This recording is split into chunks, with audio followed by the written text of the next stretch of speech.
just going to take a moment to orientate myself to this. It's quite new. So, go Ed. For me, creative expression is vital for feeling truly alive.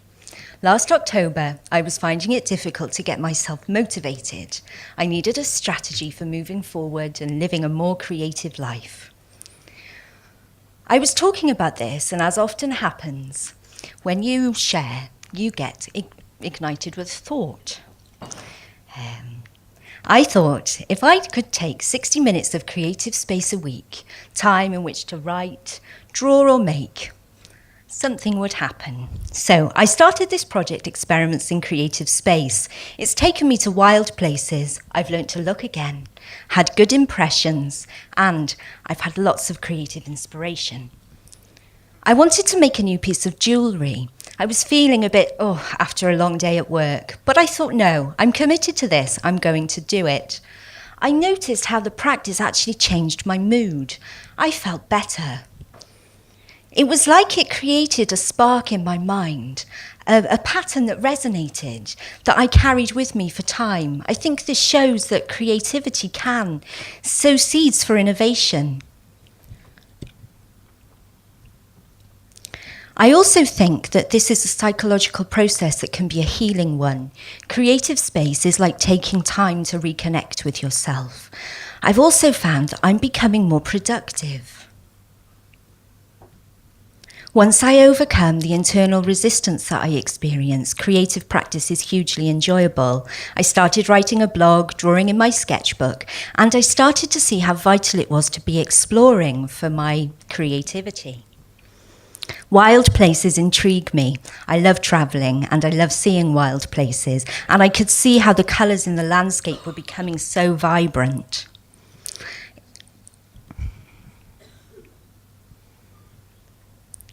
I find that walking is vital for my creative practice. I take Lily Dog for a walk, as you've already heard. I find that if I just am struggling with knowing what to do and knowing what to write, if I go for a walk, I find the answer. I thought I'd draw something. On the coffee table was a glass of water. As I started looking, I could see, and more emerged. I could actually start to see better.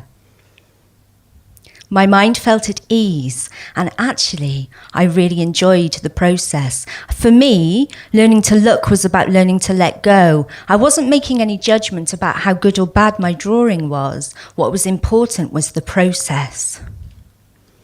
Just before Christmas, the lovely Mr. M and I went to Amsterdam to explore the city on bicycles and fill up on some creative inspiration. I had a creative challenge on my mind. I'd been asked to make a pair of earrings. I was a bit stuck with where to go with it. On one of the canals is a houseboat where there's a population of cats. I captured these three with my iPhone camera.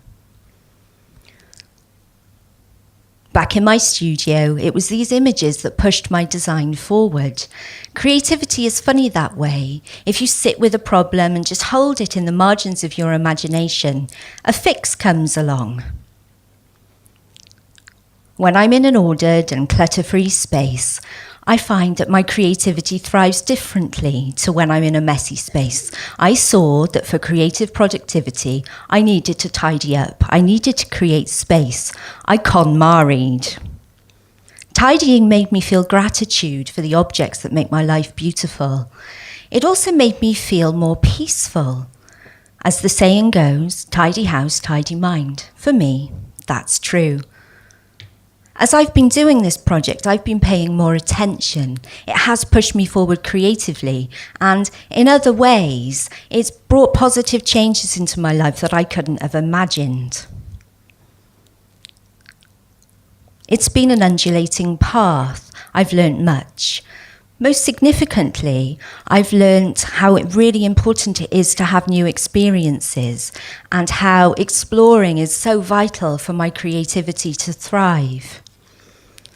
I see that by expressing myself through creative practice, I'm able to reconnect with myself. I've also come to know more about the beauty of connecting with others, and I've learnt more about the creative process.